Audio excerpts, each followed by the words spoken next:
Well, hello there and welcome back to the Hull City Fan Central YouTube channel, where today I do have my match prediction for the Hull City versus Reading game that will be taking place tomorrow at the MKM Stadium, being the penultimate home game of this season.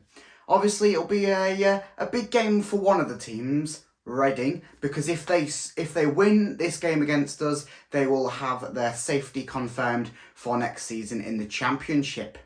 But our last home game did go better than anticipated against Cardiff City, beating them 2-1, our first home win in 7 games.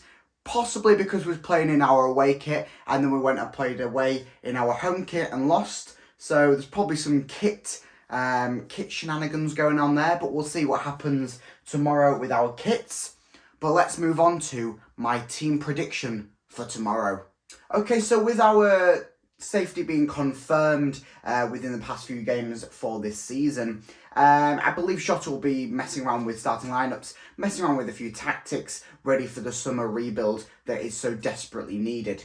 So in goal, I do think that Nathan Baxter will start again. He put a promising performance out against Millwall. Unfortunate, the first goal was unfortunate. The second goal, he maybe could have done his positioning a bit better. But yeah, definitely the first goal was unfortunate, but brilliant performance, and many fans, even though we conceded 2, many fans were very pleased with his performance, as was I. So I think he needs the game time, as he is a loanee, and as we do want to have him back next season, if it's an extended loan, or even if we can actually buy him off Chelsea.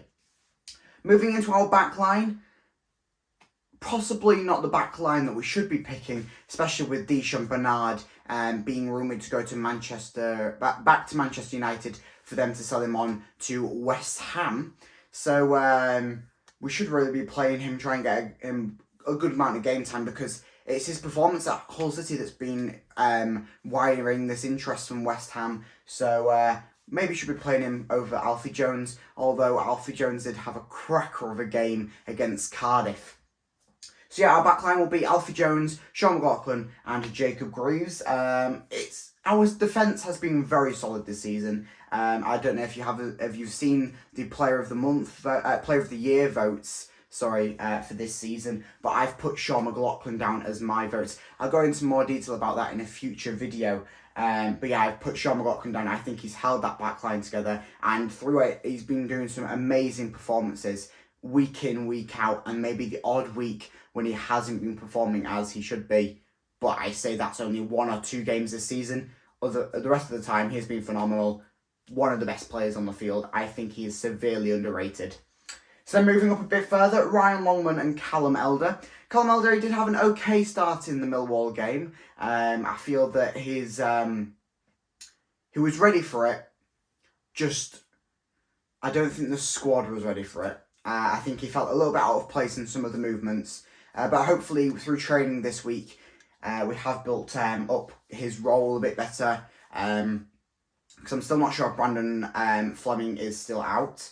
Because I believe he was injured at the last game. But we'll see what happens there. Ryan Longman over on the other side. Now, of course, we do have Ryan Longman on a 3.5-year deal, I believe it was. We signed him in January from Brighton. So, brilliant baller.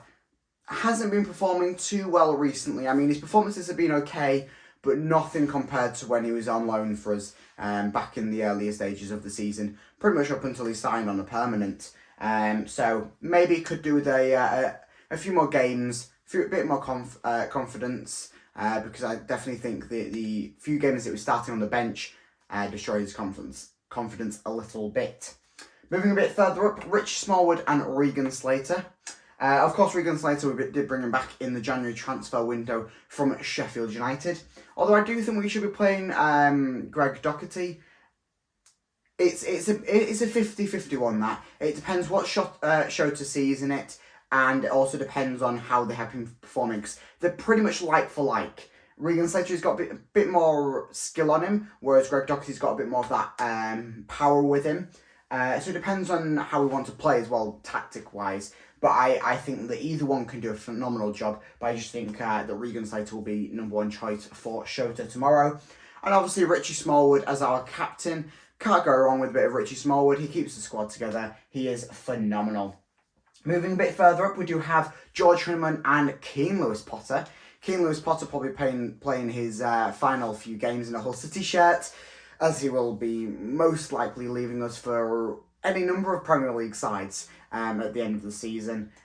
With that being pretty much solidified with the amount of people watching the Millwall game from, I think it was West Ham, I think there was maybe a few Liverpool scouts, Tottenham scouts, all at that one game just to watch Keane Lewis-Potter, which is quite impressive. Obviously, George Honeyman there, solidifying his role, as we do want his contract to be a new contract for him for the next few years, as I do think he'll be a key part of the rebuild.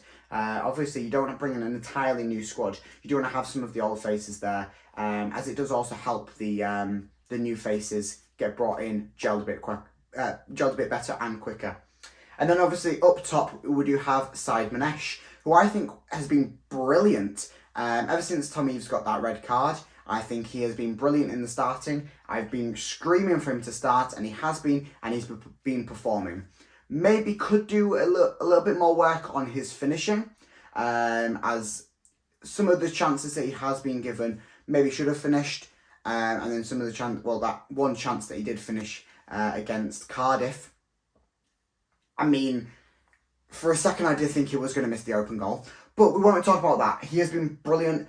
Want to get him the game time, and we want to sign him on a permanent at the end of the season, which is looking very, very likely as we have, I believe, I'm not sure if this is certain, but I believe we put in a bid for him for I think 3 mil, which is very, very exciting. But now moving on to some of the team's facts. Okay, so Hull City are actually ranked 23rd in goals scored per match, which is 0.9 goals per match. A little less than 1 goal per game, but if you notice, that has improved. It was 0.8 a few games ago. We've scored 5 goals in the last 5 matches, which I think is a pretty good stat, considering we are pushing out of our rubbish form days. And then Matt Ingram, who I don't think will play, but he is ranked 3rd in saves per matches in the competition for this season. That's 3.3 saves per match.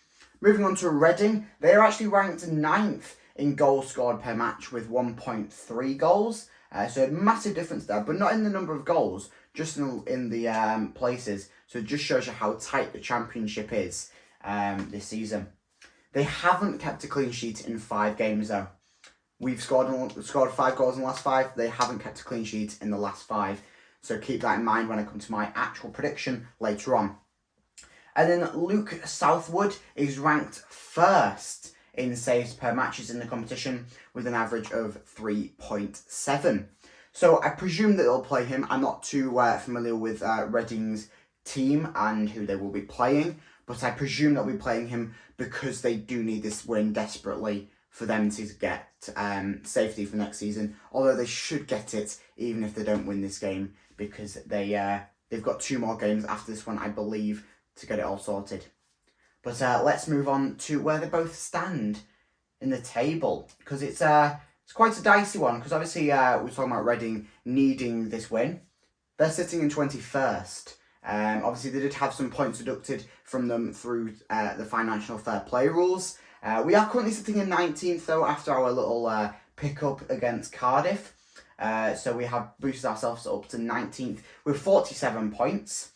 Reading are sitting in 21st, as I said, with 41 points.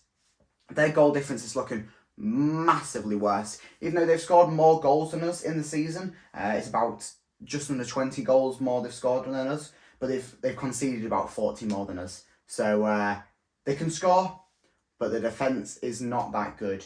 It just shows you, with them having one of the best goalkeepers for saves per matches, it just shows you how many balls are just getting through there, which is a massive error, and I think Reading need to pick up on that before the start of next season if they do pick up their place for the Championship for next season. But let's move on to both teams' recent form. Okay, so for Hull City, we do have 3 losses and 2 wins in the last 5. Then 2 wins being 1 home game and 1 away game. The home game being that 2-1 win against Cardiff City last Friday, being Good Friday. And then that 1-0 win away at Middlesbrough, which we really should have drawn with, but the keeper for them was out of his mind. Then the 3 losses that we've had in our past 5. The 2-1 loss against Millwall, which I'm not upset by. I think brilliant performance all round. We was just unlucky on the day, in front of goal and defensively in front of goal. The 1-0 loss against Huddersfield, which was a little bit of a kicker. And then that 3-1 loss against Luton. But we don't like to talk about that because of Matt Ingram's mistakes. Moving on to Reading. They've had some mighty games recently. That 4-4 draw against Swansea being the most recent fixture, along with the 1-1 draw against Barnsley being their 2 draws out of the last 5. Some massive games then. Obviously, the 4-4 draw, they did come from behind to win it. So, not to win it, sorry, to draw it. So, who knows what could happen with who scoring tomorrow. And then they have won 2, in the last 5. Both of them being 2-1 wins. 1 away at Sheffield United and then 1 at home against Stoke. Some fairly tough oppositions that we have actually struggled to get a good solidifying score past. And then obviously a 2-1 loss against Cardiff City, which we did beat 2-1 last week. So it's all looking a little bit over the place on this one. But let's have a look at what I think my official prediction will be for this game. Okay, so for the game, I do think it's going to be another 2-1 win for Hull City. I think the first goal will come from George Honeyman, and then a second one from Said Manesh, and then I believe ex-Hull City player Tom Ince will score a consolation goal for the visitors. That's my thoughts. Let me know down in the comments what you think the score prediction will be, who you think will score, and if you disagree with any of my statements or predictions in this video, let me know down in the comments. Make sure that you like and subscribe though, because I will have a matchday vlog out for this game tomorrow, and it'll be a cracking atmosphere, I presume, because it's our penultimate game of the season. And Reading, they should bring a decent supporting, considering it is a knife-edge game for them. So yeah, make sure you like and subscribe so you don't miss any of that future content. But this has been the Hull City Fan Central YouTube channel. Goodbye.